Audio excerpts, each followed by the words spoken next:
What's going on, South Park fam? What they do? What they do? Well, happy Feast of Tabernacles to all that celebrate. See, we got the tent up. We got the tent up behind us today. We got the tent up. For those of you who don't know, the Feast of Tabernacles or Sukkot, it's a biblical feast where we commemorate the Israelites coming out of Egypt, dwelling in tents, dwelling in booths. So we set up our tents and stuff like that, and we just dwell outside and stuff. And it's just a commemoration. It's a feast. It's a feast to celebrate. It's a celebration type feast. But hope y'all having a good day. As y'all coming in, drop a comment in the chat, man. Y'all know what to do. Hit that like button. And I got some good stuff today. I got some good stuff. So I know yesterday we were talking about chickens, but I wanted to kind of pivot. We can come back to chickens if y'all want to, because as a matter of fact, I went live in my Set Apart Tribe earlier, and I talked more about chickens and like egg production and stuff like that, going more into the book. But if y'all want to talk more about that, we definitely can. But today, I got another one of my books I wanna put y'all on. So again, I'm gonna make a video about the top 5 books that I recommend every beginner homesteader buy, and this is one of them. So I already showed y'all one yesterday. This is another one, so that's 2. That's 2 on the list. I've had this book for about 3-4 years, about 3-4 years, and this is called Back to the Basics. So this is basically, well, I'll just read it. It's a backyard guide to buying and working land, raising livestock, generating your own energy, enjoying your harvest, household skills and crafts, and more. So it's just back to the basics, getting back to traditional skills, showing you how to do that. This book is, how many pages this book is? It's over 500 pages. So over 500 pages in this book. Y'all please hit that like button as y'all coming in. Drop a comment in the chat as well. And I got just a few key points that I want to hit on from this book. Especially talking about, buying land and, working the land, just traditional skills. So again, man, I am a huge proponent of, hey, what's going on, fam? I can't read. Is that Greek? Is your name in Greek? I don't know how to pronounce that. But what's going on, family? But I'm a huge advocate for buying hardcover books or just buying physical books, because in the event that it don't even have to be the grid going down. See, people always think the worst of the worst, like, oh, if the grid go down and then just stuff hit the fan. No, what about if there is a weather event, a weather catastrophe? Like we got hit with Hurricane Helene around this time last year. You got people who got hit with was it last year? Yeah, I think it was last year. You got people who, hit with tornadoes and mudslides and different things that is gonna knock your power out. Hey, what's going on? Shalom, Aki, the off-grid trucker. What's going on, fam? Yeah, happy Feast of Sukkot. Happy Feast of Tabernacles. But it could be a weather emergency to the point to where, your power's out, you can't access the internet, you can't do the research you want to do. So it's like, it could be different factors. It don't always have to be the grid going down. It could just be, you know what I'm saying? Like I say, weather related or something like that. Or it could be, routine maintenance and your internet ain't working or whatever. But I'm a huge advocate of getting books. And a lot of times these books have pictures in them. They have pictures, they have description, they got everything. So it's like, you don't have to, these books are reference points. So every time you want to do something, whether it's you want to build a structure, you want to start raising something, as far as livestock, animal, you want to start planting something. Esoteric Ramblings 0 and 1 in a 0 and 1 echo chamber. I'm gonna go ahead and block you, Rock Skipper. I'm gonna hide you from my channel. Yeah, no, this ain't no Esoteric Ramblings. I don't even know what that is. Yeah, but you can go on. But anywho, so look, that made me lose my train of thought. But as y'all coming in, man, drop a comment in the chat. Please hit that like button, man. If you're watching right now, hit that like button. But again, these books, ooh, that wind blowing. It's a little chilly out today. These books have pictures. They have, so whatever you want to decide to do. If you want to buy land, this teaches you, things you could do to convert raw land to, just usable land, farmable land. So this book is talking about traditional skills, and I'll just go over some of the chapters, but I'm gonna highlight just a few things today. But okay, so part 1, or the first chapter, It's talking about everything that has to do with land. No one forgot to like the live. No, you probably didn't, but we got 10 people in here and only got 2 likes. So I'm talking to the people who haven't liked the live already. Part 1, land. Buying land, building on it. So how to build land, how to select land, things you could do, you know what I'm saying, as far as with your land. Also, part 2, energy. How to harvest energy. Wood, water, wind, and sun. You know, using wood as fuel, different things like that. Solar power, solar energy, water power. Part 3, raising your own vegetables, fruit, and livestock. Yeah, you should not be taste.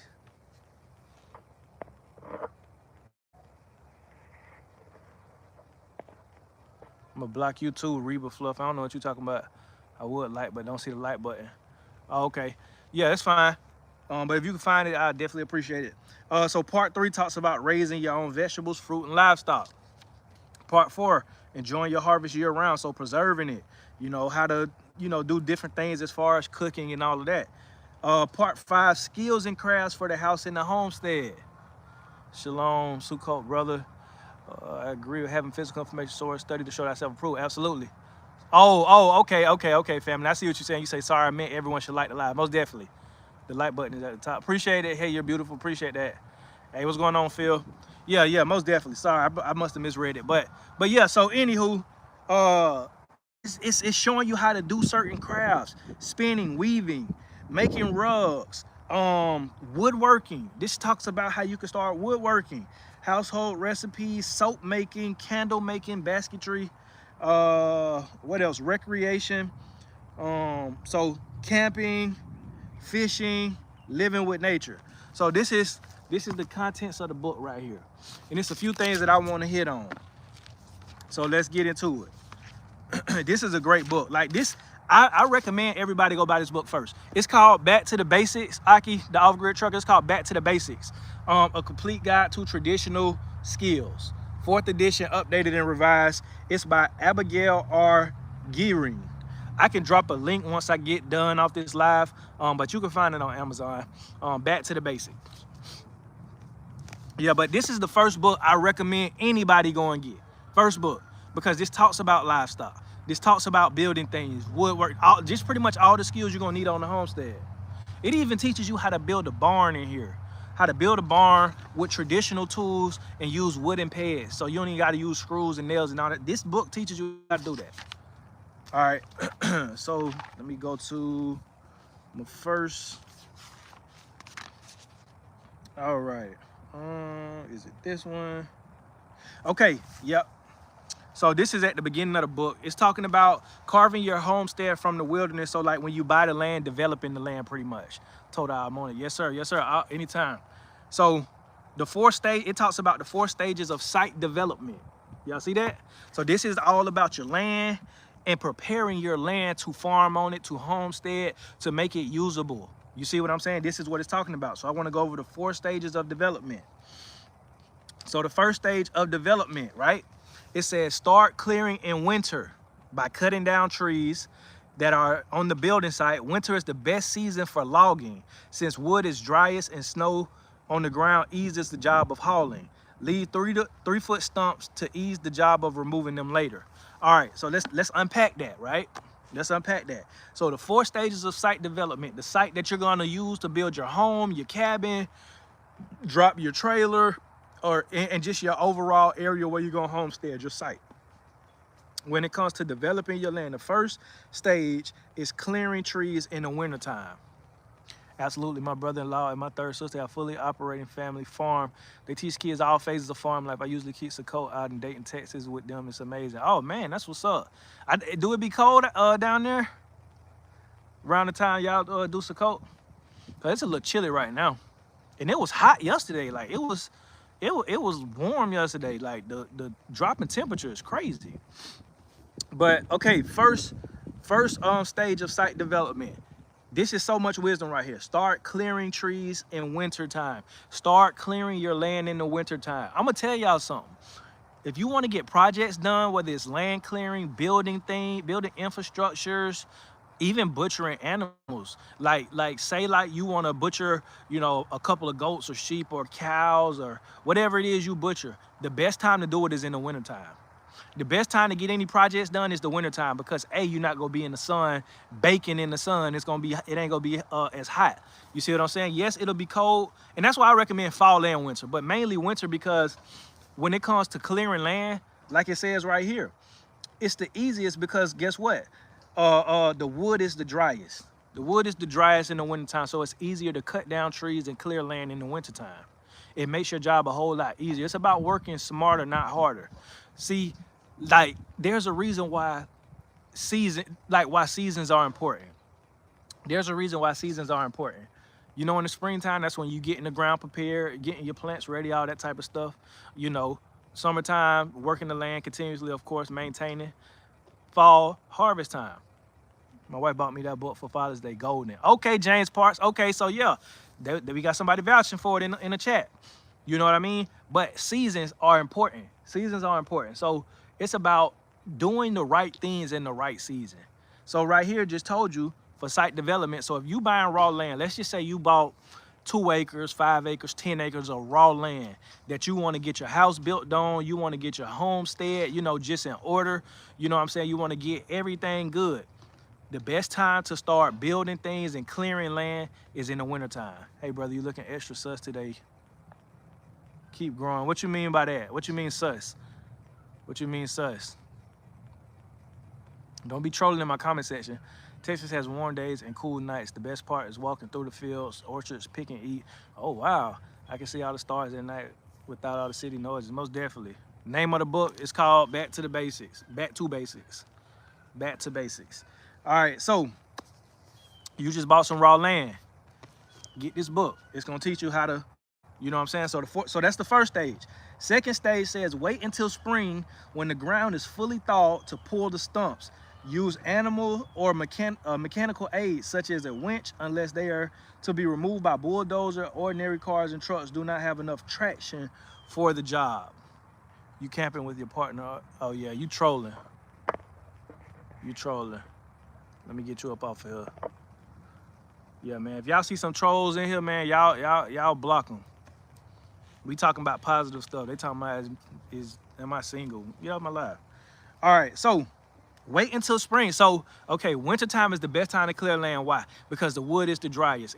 But it also says leave a 3-foot stump and you come back in the springtime and you clear those stumps. You can use animals or you can use machinery. Nowadays, people don't use mules and horses, you know what I'm saying, to do things no more. They use tractors and other, you know, farm equipment, skid steer loaders, backhoes, you know, you name it. So you don't even have to go out and buy the machinery. You can rent it. You can rent machinery to remove those stumps. You can rent machinery to really clear land if you want to, but this is talking about specifically if you're gonna be doing it manually. Oh, you say you made your own winch, Mark Nunez? That's what's up. Dr. Paulette Scott, hello. Hello. What's going on, Christy? What's going on, family? Glad you're here to educate us. Most definitely. Look, you're gonna learn something over here. Yep, that's facts. I'm waiting until the early winter to start clearing more land. Yep, exactly. I plan on clearing some land this winter as well. And building, I probably want to put up one more paddock. And I'm gonna build my barn out this winter too. I'm converting my carport into a barn. So I'm gonna be doing that in the winter and really in the fall and winter. Because right now the weather is perfect. Like, man, I'm able to get a lot done just right now because the sun ain't beaming down on me. I really want to buy land out of the city, most definitely. Most definitely. I did a video on the top 11 cities or areas to, you know, for black people, you know, to buy land. That's the best areas for us to buy land. So go check that video out. All right, so the second stage, wait until spring. The ground is fully thawed to pull stumps. Again, use animals or mechanical aid. So, you know, if you're doing it manually, you want to wait till the spring. Phase 3, erect batter boards to mark building lines and excavation boundaries. Simple foundation trenches can be dug by hand, but a powered backhoe with an experienced operator is usually more economical in the long run. So now it's the time to start marking out where you want to do your buildings at, right? And erecting batter boards, just setting up boundaries for where you want to build your home, your cabin, whatever it is. And then step 4, Pouring the foundation is the last step before construction begins. You need plenty of assistance since the job is long and difficult. Even if you hire a cement mixer for maximum strength, the entire footing should be poured at one time. So if you want to pour a foundation, make sure the entire foundation is poured at one time, you know, for maximum strength. So these are the 4 steps for site development. So you want to build your home, you got raw land. Okay, I'm going to watch after you're live. Okay, most definitely, I appreciate it. So first step, clearing land in the winter. Second step, wait until spring, then you can pull the stumps out. Third step, batter boards, mark your building lines and everything like that, and then start, you know, setting the trenches for the foundation. Then the last step is pouring the foundation. Pour it in full when you do it. So, and that's all just from one page. That's all from one page. We need to plant trees early. That's a good point, Mark. That's a good point.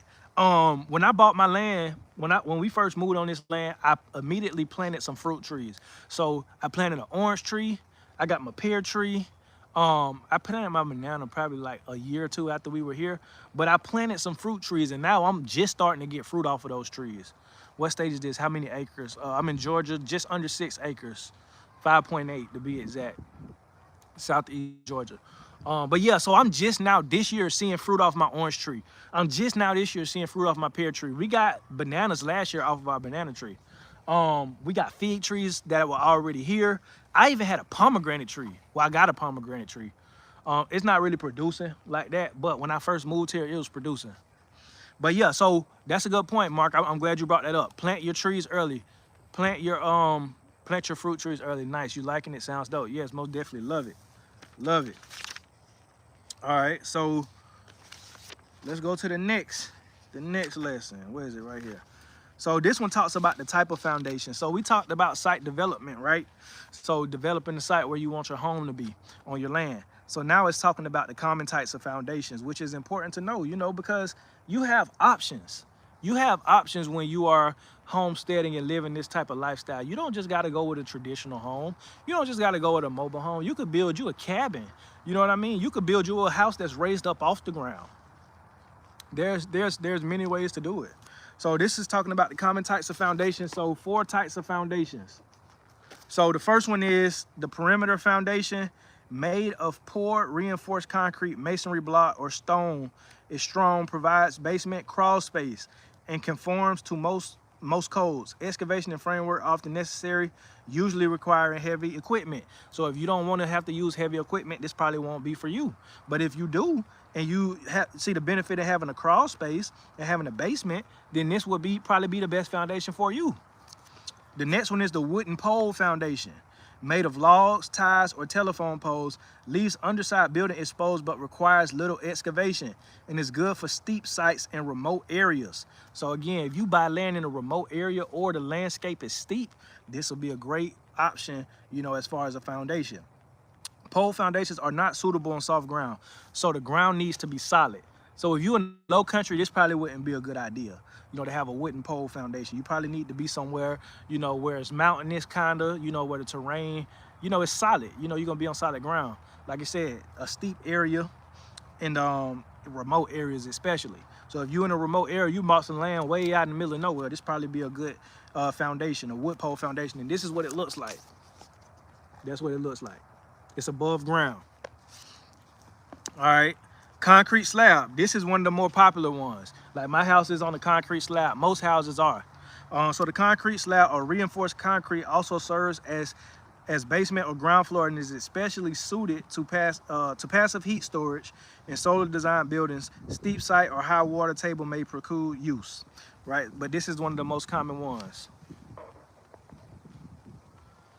Poop stick, you about to get blocked. All right, I'm gonna hide that one. All right, yep. And then the next one is the concrete pier foundation. I never even heard this one. I saw it, but it's inexpensive and needs little excavation. So if you're looking for something that's inexpensive and you don't need a lot of heavy machinery, you don't need a lot of tools to do excavation, piers are suitable on steep sites but do not provide the anchoring strength of perimeter or slab foundations. Piers can either be precast or poured. So again, it's inexpensive. You don't need a lot of excavation, but at the same time, it don't provide the same anchoring strength. So those are some of the positives and negatives. It's inexpensive, but it don't provide the same strength. So that's something that you kind of got to weigh the odds out. What they say, a wise man counts the cost before he builds. So you count the cost of everything, and if you're willing to accept that, then that might be the foundation for you. All right. Then on the very next page, it's talking about lumbering, right? So clearing your own land, you know what I'm saying, and things that you're gonna need, tools that you're gonna need. I'm also a big advocate, in addition to buying books, buying tools. Make sure you have tools on hand. As a homesteader, as a farmer, whatever the case may be, you just living off the land, off grid, you're gonna need tools. You're going to need tools. You can go electric tools, you can go manual tools, you can go a mixture of both. But make sure you have tools, because you need to be able to build stuff, fix stuff, maintain stuff. So you are going to need tools. And depending on how much land you got, you might need big tools. You might need a chainsaw, but if you only got 1 acre, you probably won't need a chainsaw. You know what I'm saying? But if you got 5, 10 acres and some of it is wooded, or a lot of it is wooded, and you got to clear it, then you might need a chainsaw. You see what I'm saying? But at the very least, you're gonna need power drills. I bought myself a backpack weed cutter. Oh man, you know what's crazy? Is a weed cutter, is that the same thing as like a brush hog? Because I was looking at like a brush hog, I think that's what it's called. But basically you can buy the attachment, and you could, okay, that uses lots of attachment. Okay. Yeah, I think we're talking about the same thing. I was looking into one of those, man, just to clear a little bit of brush and stuff like that, because it's just certain things the weed whacker ain't gonna be able to do. You're gonna need something a little stronger. So I was looking at that. But that's what's up, man. But anywho, tools, you're gonna need tools, right? You know, just everyday tools. So I recommend, if you're gonna be homesteading, you know, on a small scale, let's just say under 3 acres, you know, get you an impact driver, get you a regular drill, make sure, of course, screwdrivers, hammers, in a circular saw. You can get the hand saw, or you can get a miter saw, but you need a circular saw. Oh man, I can't think of the name of that doggone tool. You're gonna need plenty tape measures, of course. Hammers, I said that. Weed eaters, you know, weed whackers, that type of stuff, you know, for lawn care, you're gonna need all of that. Mallets. I'm trying to think of what else.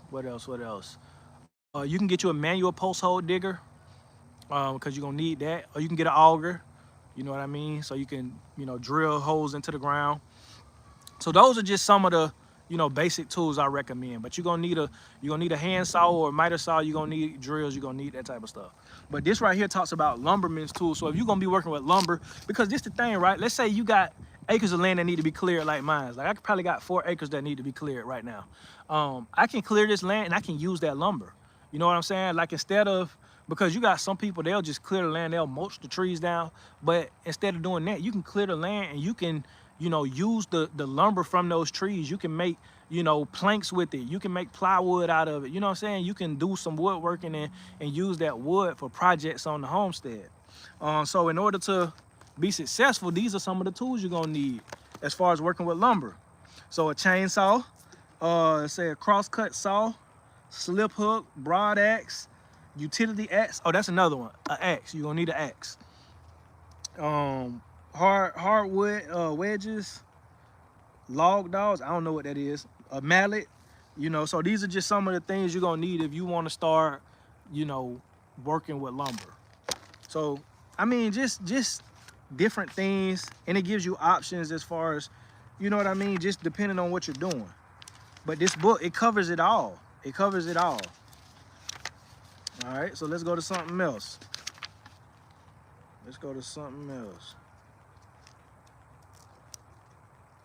Man, I thought I had another page.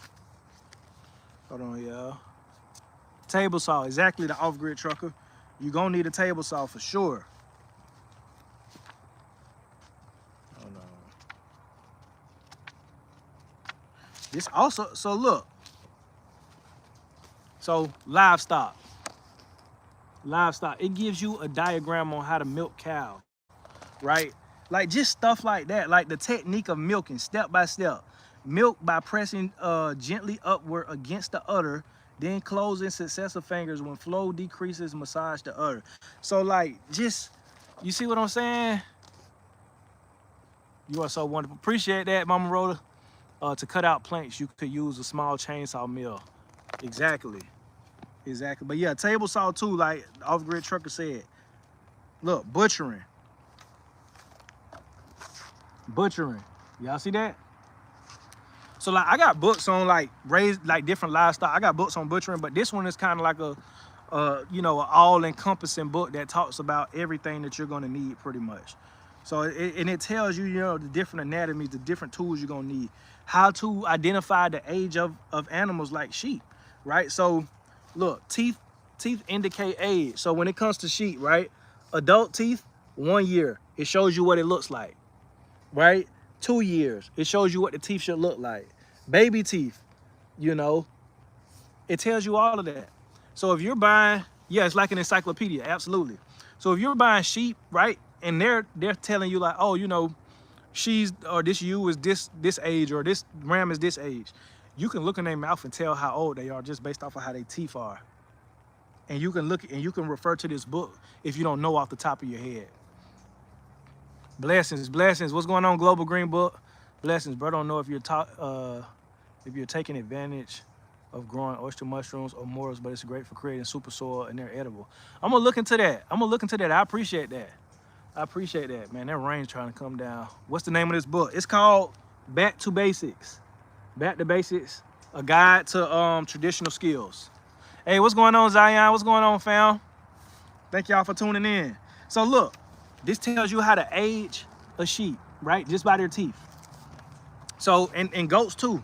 If you don't know off the top of your head, you can just refer back to this book. You can say, okay, let me see what chapter talks about livestock. Okay, let me flip to this. You know what I mean? And it'll show you.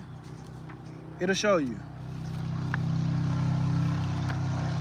It also talks about housing animals as well.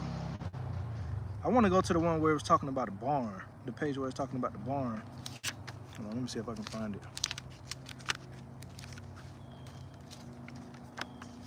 Oh, this is my other page I want to hit on too.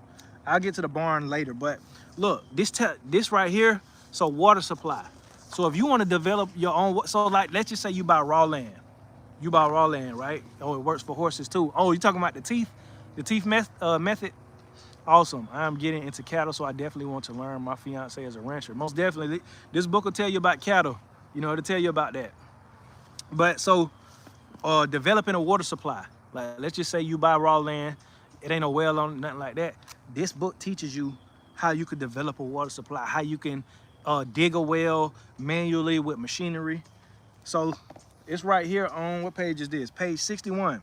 So it's talking about various water sources, right? Digging a well. It says the old-fashioned way is dangerous work because of the risk of cave-ins. It should never be attempted by an amateur. So right there, it's automatically giving you a warning. If you're gonna dig a well the old-fashioned way, like how you see they're digging this well on this diagram, it says it's very dangerous. And amateurs should not try to do this. So you shouldn't be trying to dig a traditional well because you have the risk of cave-in. So the dirt, all that stuff can cave in on top of you, suffocate you. If money is tight, you can borrow books from the library. Yep, I got to learn all that stuff. Half Jew says YouTube taught me that in 10 minutes. Yeah, see, YouTube is a great, yeah, it's a great resource. But I'm just saying, like, say if you don't have YouTube, if you don't got YouTube, you know, at least you got a hard copy of a book. But definitely YouTube as well. Y'all can look this stuff up on YouTube if you're more of a visual learner and you like to see it, you know, video, then by all means, because right now we on YouTube. But I'm just saying, in the event where you don't got YouTube, Google, ChatGPT, you want to have something to where you can reference. But okay, so talks about, you know, you shouldn't be digging, you know, traditional wells. But this right here talks about small diameter well construction. So a lot of times people think you got to have this massive well. No, you can do small diameter well construction. And it talks about 4 different ways how you can, you know what I'm saying, drill your well.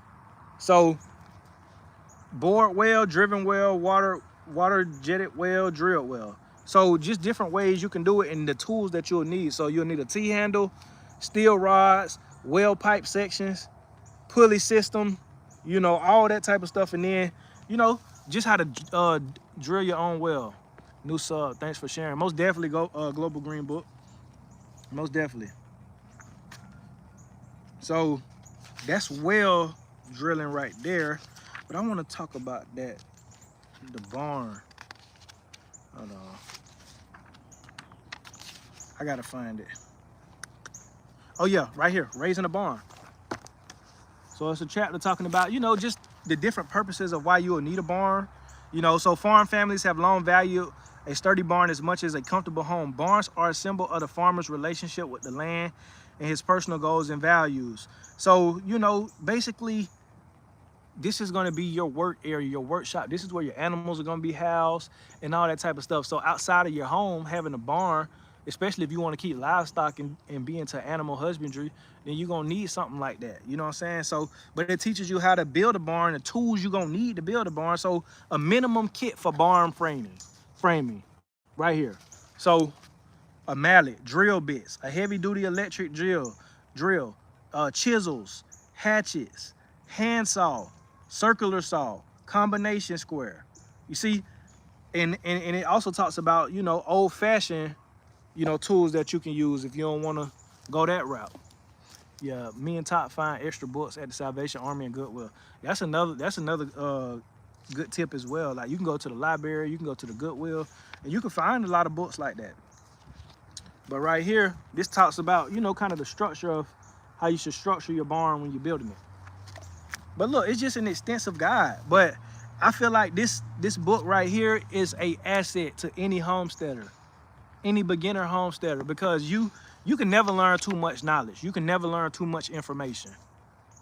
Let me know if I'm making sense. You can never learn too much. It's always going to be more to learn. Like, when you think you got it all figured out, that's when you realize, like, man, it's always something new. You know, you might think you're in a good space and you got a lot of experience, but then something going to rise and it's going to be something that's unique and you're going to have to learn. So it's like always having good resources on hand for when problems may arise that you don't have a ready-made solution for, something that you might not ever seen before. Let me see. Oh, solar panels. Yeah, this talks about energy sources. So look, how you can harvest energy from wind, water, solar, sun. So like if you, and look, because I know a lot of people, I need to get that book. Yeah, most definitely. Because like a lot of people, you know what I'm saying, they seeing everything that's going on right now, especially in the country, and a lot of people want to go off grid. And look, I ain't got nothing against off grid. I want to be kind of somewhere in the middle. I'm not in the city, but at the same time, I'm not too far from the city. That's just me. But you got a lot of people who just want to go way out in the woods, get lost in the woods. Ain't nothing wrong with that. Totally off grid. This right here, I'm telling you, it'll teach you everything you need to know about how to do that. It'll teach you everything you need to know about how to do that, to be totally off grid. This also tells you how you can preserve your food that you harvest. I did a live video, I want to say last week, talking about the harvest. If y'all haven't, go check that out. Go check that out, that video I did talking about the harvest, because a lot of times when people think about harvest time, it's more so of just reaping and, man, I get to reap all the fruits of my labor, which is true. But what a lot of people don't realize is that with the harvest season comes a lot of hard work, because plants are not just going to harvest them. Well, the fruit is not just going to harvest itself. The vegetable is not just going to harvest itself. So in addition to you having to harvest it, and you might be the only one out there, it might be 2 of y'all or 3 of y'all, and you might not have all this machinery, but you done planted a lot, so you got to harvest all this stuff. And look, in addition to harvesting it, you got to be able to preserve it and store it so it can last you. Because it's not just enough to say, okay, well, we harvested everything. No, because you can't eat all this harvest in 1 day, 1 week, 1 month.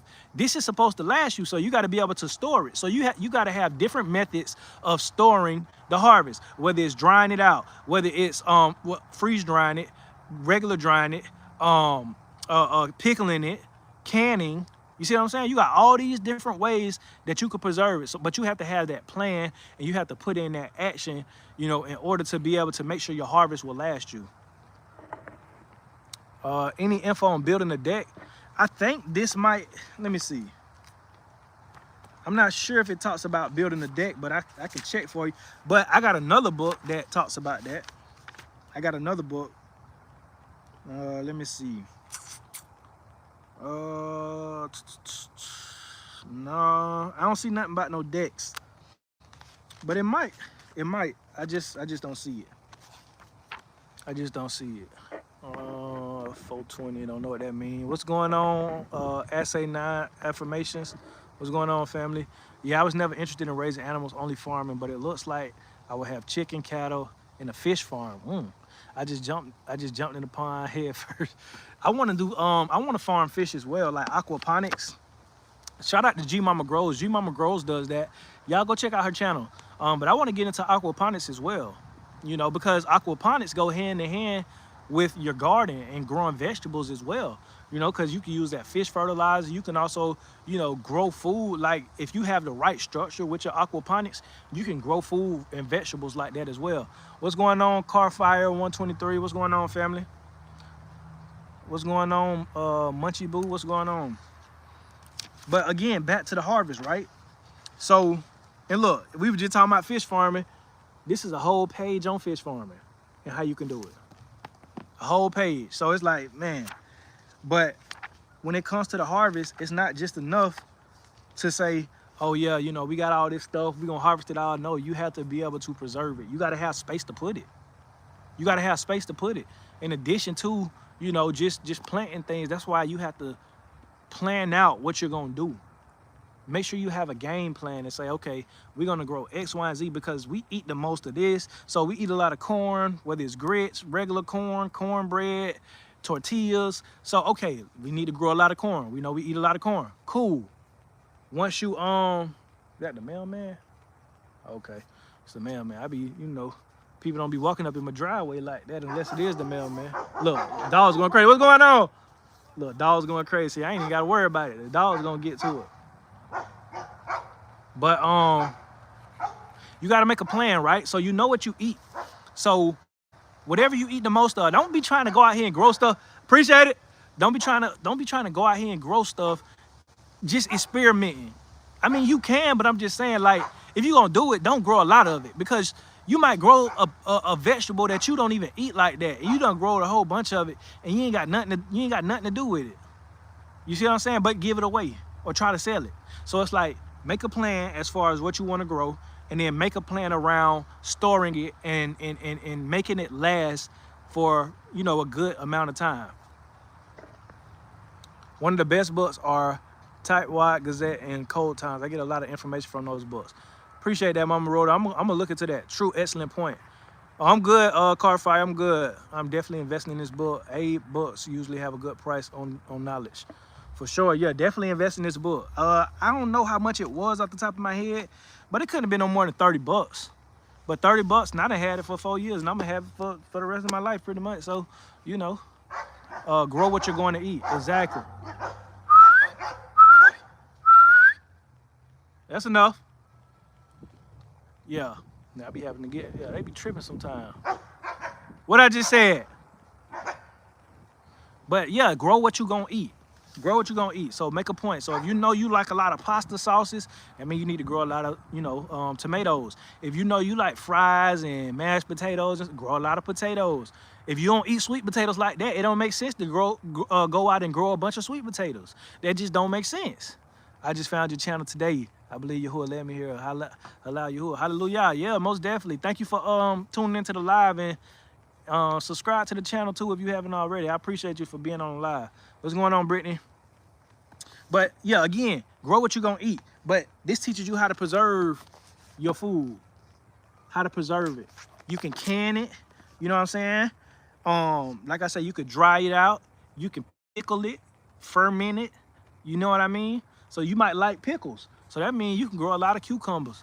And as long as you know how to pickle it, then you know what I'm saying, you ain't gotta go to the store and buy pickles like that, especially with all these additives that be in these pickles.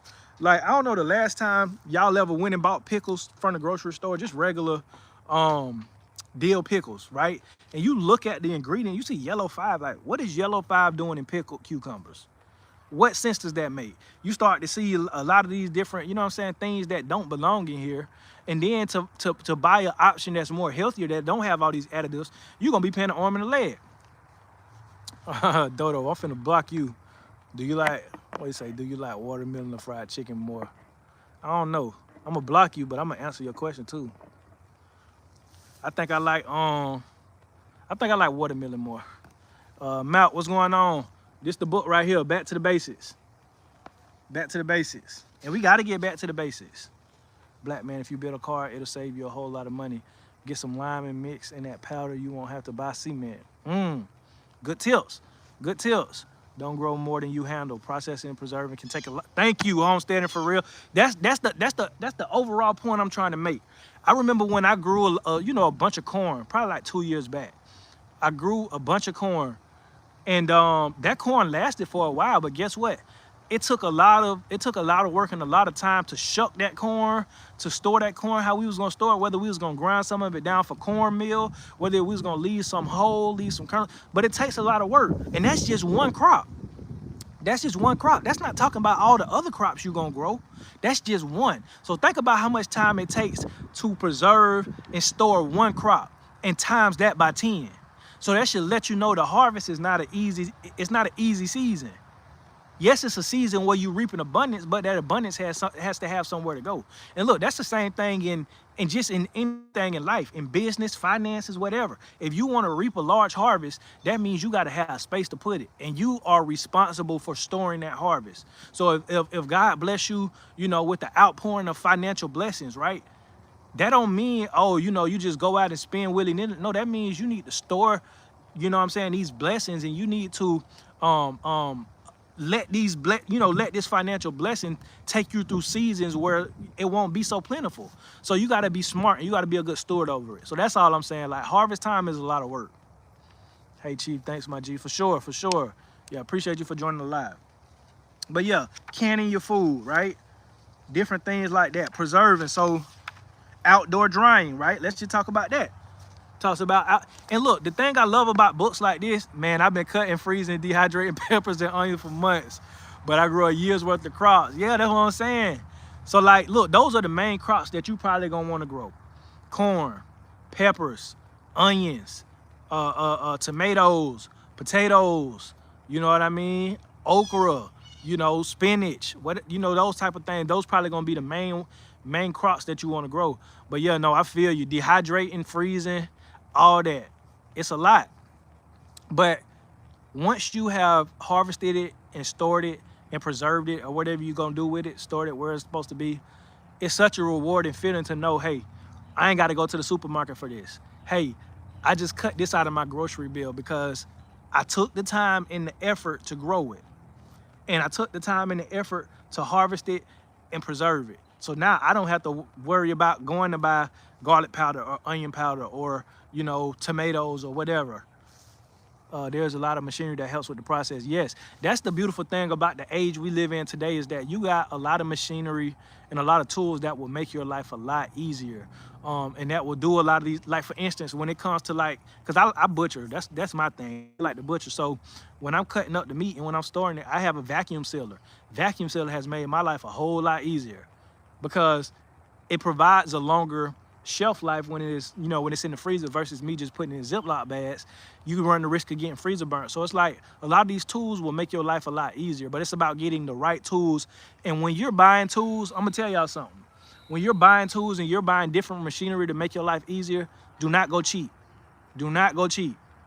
I don't care if you tempted because you see, oh man, what's the difference between, I can't even think of like a brand of tool that's like, low value. But let's just say, because I like DeWalt tools, right? I feel like DeWalt, they professional grade, but at the same time, anybody can use them. But guess what? Harbor Freight got the same drills. Harbor Freight got the same tools. So it's like, oh, well, why won't I just go to Harbor Freight? Because DeWalt is gonna last longer. It's proven. It's proven it's gonna last longer. And then it's gonna provide you a better quality product. So yes, I can go and get this drill and it's $30, $40 cheaper, but it's a no-name brand versus going to buy something brand new, potentially getting a warranty on it, but at least at the very least knowing that, hey, these tools are built to last. So whenever you buy tools, whenever you buy machinery, make sure you go quality. So that way you ain't got to worry about years down the line, this breaking, now you got to go buy a whole nother one. You feel what I'm saying? There's a lot more. But there's still a lot of labor behind everything, most definitely. No, I'm not sure but that stuff is great and easy to make. Plus, I make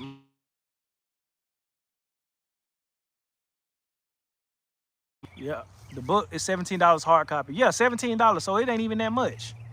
It ain't even that much. What's going on, Summer? It ain't even that much. $17 for a plethora of resources. And see, I'm gonna tell you, man, when you start like getting into books like this, you're gonna realize, like, man, you know, I can never run out of projects on my homestead. I never run out of projects on my farm. Because there's always something that you can do that can make your life better, make your property better, make your land better, make your life easier. It's always things to do. So look, preserving produce, right? So let's just talk about outdoor drying. If you live in an area with clean air, a dry climate, and consistently sunny weather, right? So if you don't live in the area, or you just bought it, okay, most definitely. Congratulations on your purchase. Hopefully you learn a lot. Hopefully it benefits you. You know what I mean? And you know, you're not gonna regret buying it. But sunny weather, the simplest way to dry produce is to do it right in the garden. Peas and beans can be left to dry on the vine if the growing season is long enough. Store vine dried peas in mesh bags in an airy spot. When you are ready to eat them, whack the bag with a stick to remove the shells. Blah blah blah. Vine dried green and wax beans must be blanched in the oven, cured by baking them for 10 to 15 minutes at 175 Fahrenheit, curing any insect eggs and ensure thorough drying. Onions can also be allowed to dry in the garden. So you got certain vegetables that you can just dry out in the garden. You don't even have to, you know, put them on no drying racks or put them in the, you know what I'm saying, these different machines to dry it or none of that. You could dry it right in the garden. That's how simple life is. Best places to homestead in your opinion. It just depends. It just depends. But I just did a video.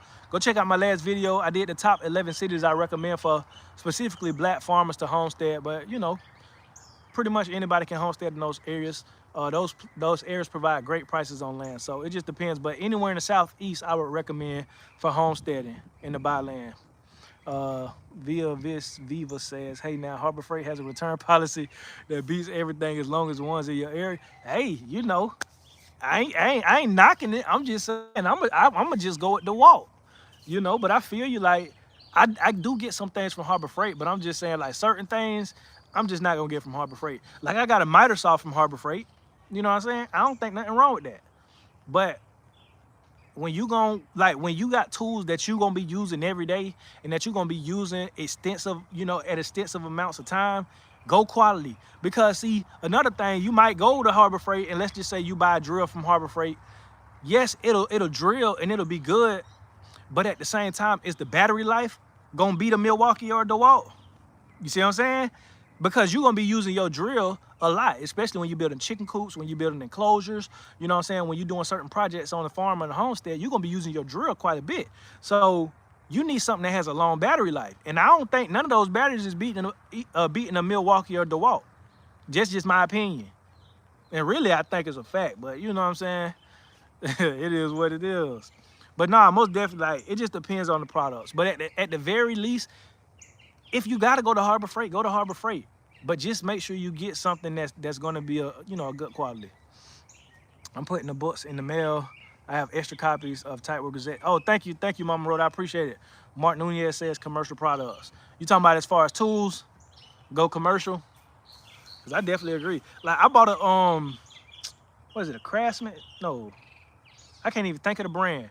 But it's like it's a drill that I bought. I want to say it's a Craftsman if I'm not mistaken. But anywho, like I had that drill for a long time. And it did what it was supposed to do, but it wasn't really a good drill for like heavy duty projects. And when I bought a DeWalt drill, it changed my life. I'm like, okay, I'm gonna stick with this because this gonna drill through whatever I needed to drill through. You feel what I'm saying? The other one wouldn't.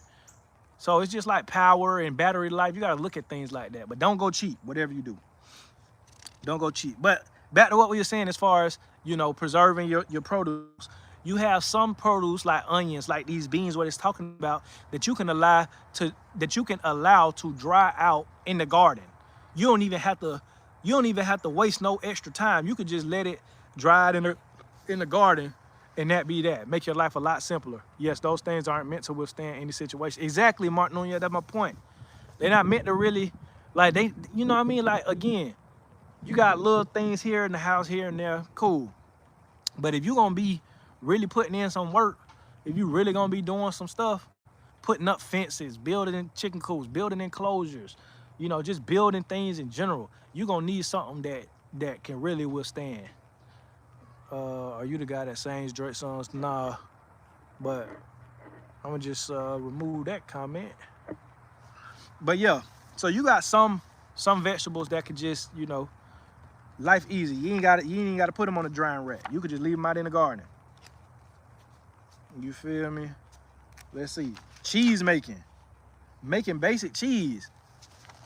Look, and I'm just randomly flipping through this book because I just want to show y'all the value. And look, I ain't even trying to sell this book, but I'm just trying to give you some good knowledge. I ain't putting no affiliate link or nothing. You can go on this and you know, go on Amazon and buy it yourself. But look, making cheese, like this is teaching you how to make cheese. When you start homesteading, you're gonna realize a lot of stuff you can just make from scratch at the house. Like butter, for example. You can make butter. It's so easy to make butter. It take maybe 5 minutes. Heavy cream, food processor, or a whisk, and you do that for about 5 minutes, 4-5 minutes, and now you got homemade butter. You can salt it yourself. You can make herb butter, compound butter. You see what I'm saying? You can do whatever you want to do with it. Same thing with bread.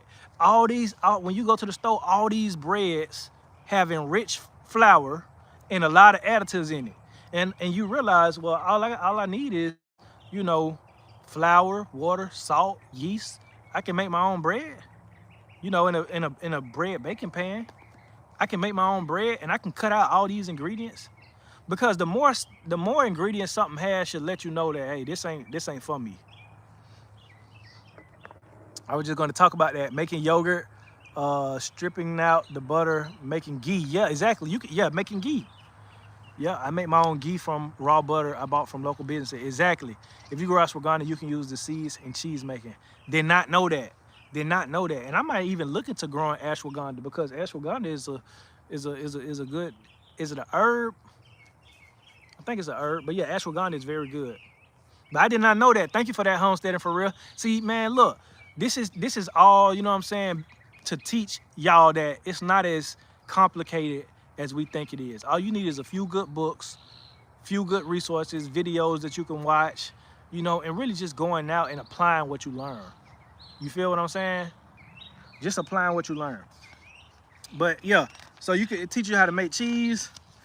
I don't think I'm deep enough in them trenches to start making cheese though. But my wife, she make yogurt. So my wife be making yogurt for the kids. It's very simple. She be making sourdough breads and stuff like that, you know, just from scratch, man.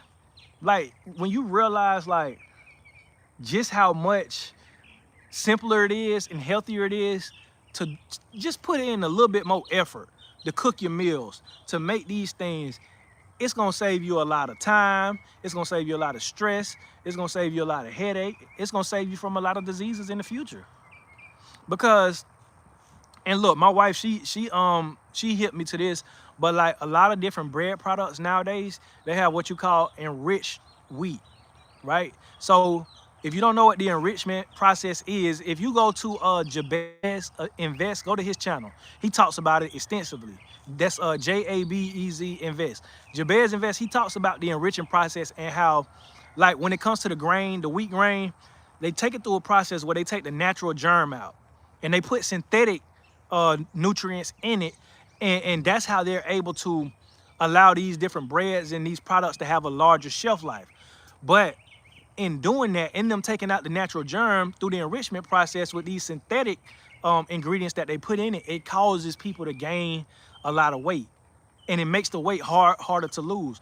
So that's why you like, I don't know if y'all ever like seen people say, man, I just came from Europe, I just came from South America, and I was eating bread, rice, everything, and I wasn't gaining weight at all. But then I come over here and I eat some bread and I gain weight. That's because our bread goes through the enrichment process. A lot of our products go through the enrichment process. A lot of these processed foods and snacks and stuff that you buy out the store, they go through the enrichment process, which is making you, gain and retain that weight and build that fat, because they put in synthetic ingredients inside this food.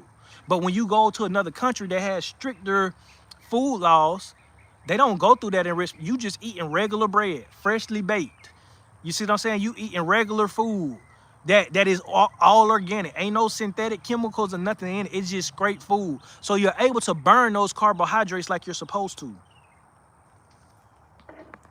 Did you guys harvest the goldenrod? Homesteading Free, I'm glad you brought that up. I just recorded a video today about goldenrod. So yes, I'm harvesting it.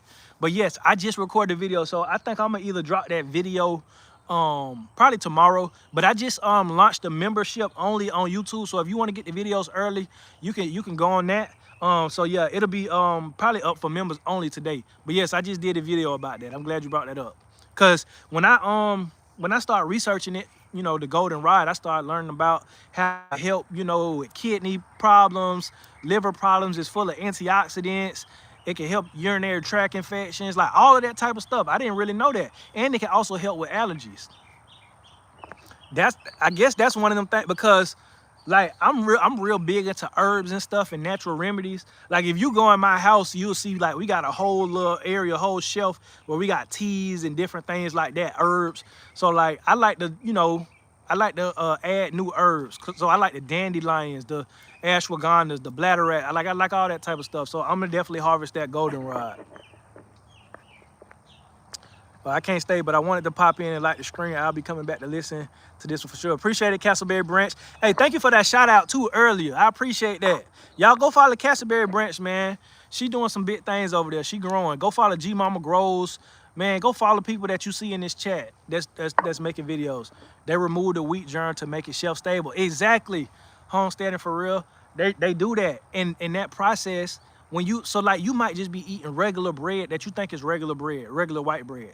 Whole time it's enriched grain, it's enriched, you know, bread. And so it's gonna cause that weight to constantly pack on you. You see what I'm saying? And it's not healthy long term neither. Mark Nunez said, yeah, and fresh. Do you have a river in your land? No, I don't have a river.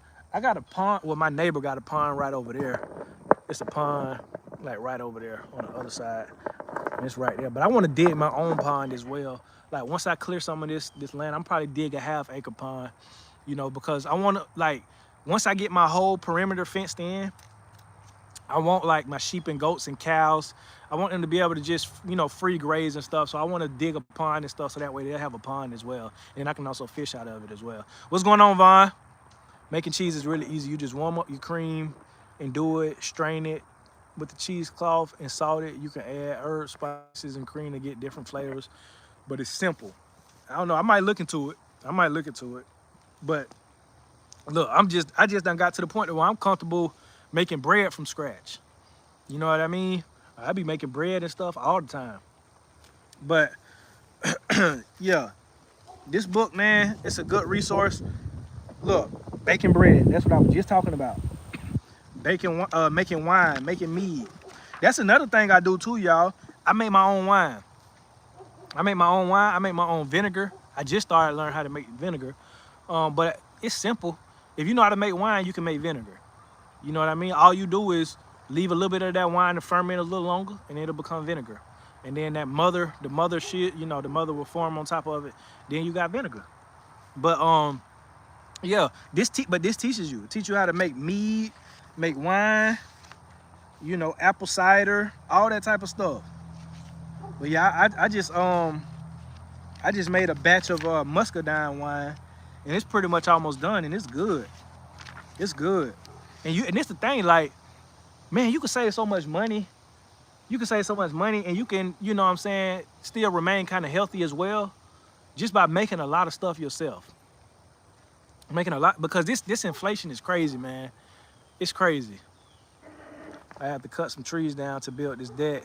What's the name of that book on the deck? I want to say it's called it's like Backyard Projects. Look up Backyard Projects on Amazon. Matter of fact, if y'all hold on, I can go grab it real quick. I can go grab that book. If y'all hold on.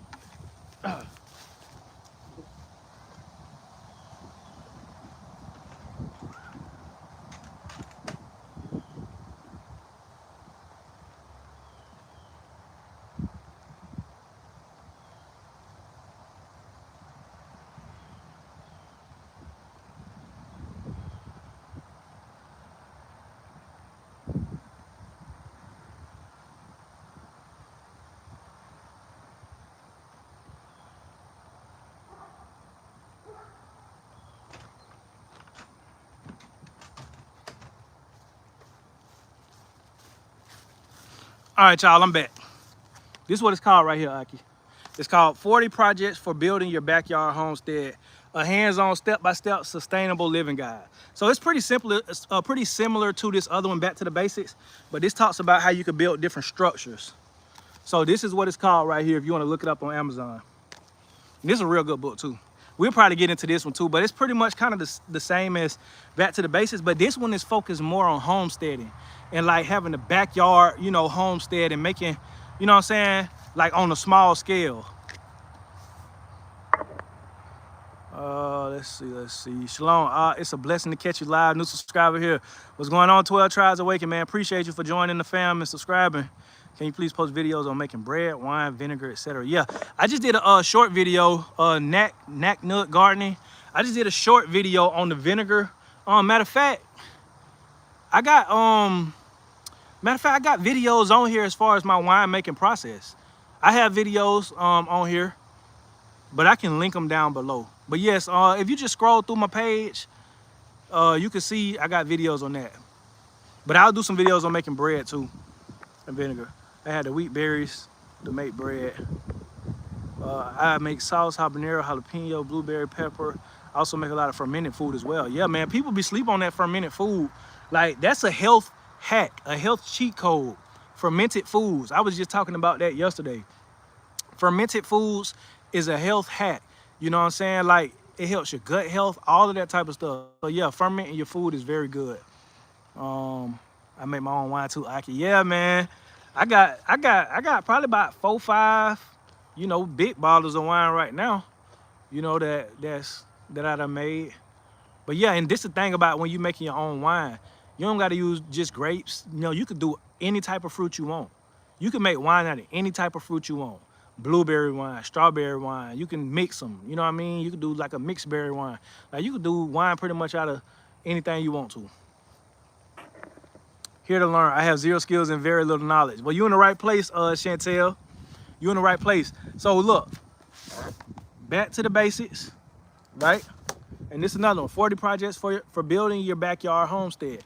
So this one talks about garden structures, you know, how to build raised beds, self-watering beds, fences and pens, housing chickens, building sheds, solar and wind power. It's kind of similar to what Back to the Basics is talking about too. Aquaponics and hydroponics, building beehives, plumbing and wiring for a backyard homestead. But this is one I want to focus on though in the future, is building a beehive, you know, because I want to harvest my own honey. I think Led Farmer harvest, he does beekeeping and harvesting honey too. It's a couple of other creators that do it as well. But it's like, man, literally the more skills you learn, the more money you save, and the more money you can make by either teaching these skills or the products that you get from these skills you can make money off of. So that's the best thing about it. Not only do you save money, but you can make money from learning these things. And all it takes is, you know what I'm saying, reading a couple books, watching some videos, and going out and learning by trial and error. Just got that one as well. Yeah, most definitely. Oh goodness, do I purchase those books on your website? No, these are just you can go on Amazon. These are just books you can purchase off Amazon. I purchased them off Amazon. But I'm just giving my recommendation as far as books that I think are the best. I did a video yesterday. If you go check out my live video from yesterday, I talked about a book about raising chickens, everything in regard to raising chickens. And that book, man, it's such a great book. Yes, honey is gold. I've been looking for a class. Yeah, me too. But I'm gonna be real. Like, I probably will take a class, but I'm the type of person, I just jump head first into it. So I do a little bit of research. You know what I'm saying? Probably buy a book on it and do some research, and then I'll be done bought me a bee suit. You know what I'm saying? And be done bought a hive and start just doing it myself and just learning trial and error. You feel me? That's just the type of person I am. But I might do need to start taking courses. I appreciate that book info. Yeah, no, for sure, Aki, for sure. And also too, man, YouTube is a good source too for learning how to build a deck and stuff like that. YouTube is a great source. Okay, I'm a new subscriber now. I would check out your other videos. Thank you for the info. Hard to afford land here in LA. Oof, yeah. But we're becoming more self-sufficient, family of 6. Most definitely. Thank you for joining the fam, man. You're gonna learn a lot. And I wish you the best of luck in your journey. Top daughter just put a beehive on the property. I will give you her number so she is taking the class. Okay, most definitely. I appreciate that. I definitely appreciate that. But yeah, so these are some good books, y'all. Definitely check them out. Once y'all, those of you who buy the books and stuff like that, as y'all start learning, as we have future lives, man, share some of the things you're learning. You know what I mean? Share some of the things that you're doing on your homestead or in your backyard. You know, I'm pretty sure everybody will appreciate the knowledge. But yeah, I'm gonna let y'all get back to it, man. I'm gonna get back to my day. Hope y'all learned a lot. Tomorrow, let me know what y'all want to talk about. I took a B course led by Lead Farmer, had last year. Okay, cool. Was it good? Was it a good course? I'm pretty sure it was. Cause Lead Farmer is a great teacher, man. Y'all go check out Lead Farmer 73. Before I even bought this land, man, I was influenced and inspired, you know, for lack of better terms, by people like Lead Farmer 73, people like Justin Rhodes, you know what I mean? People like that. So definitely go check out those channels. Give thanks, most definitely. Most definitely. But yeah, let me know what y'all want to talk about tomorrow, man. I kind of want to switch it up, you know. I wanted to go back to chickens, but I don't know if I want to talk about chickens tomorrow or not. You know, so y'all just let me know. Cause I talked about chickens in my private group earlier today too. We went into more detail and stuff. Yes, it was very informative. Yeah, thank you so much. You've been extremely helpful. Most definitely, most definitely. I'm just glad I could be. And I appreciate y'all, man, for liking the live and being in the chat. You know what I mean? But yeah, I'll see y'all tomorrow. I'll probably go live around this same time tomorrow. And look, we just gonna learn, man. We gonna learn and grow together. But like I always say, man, he who has the power to feed you also has the power to starve you. See y'all on the next one. I post lives every day. So every day this month I'm gonna be live.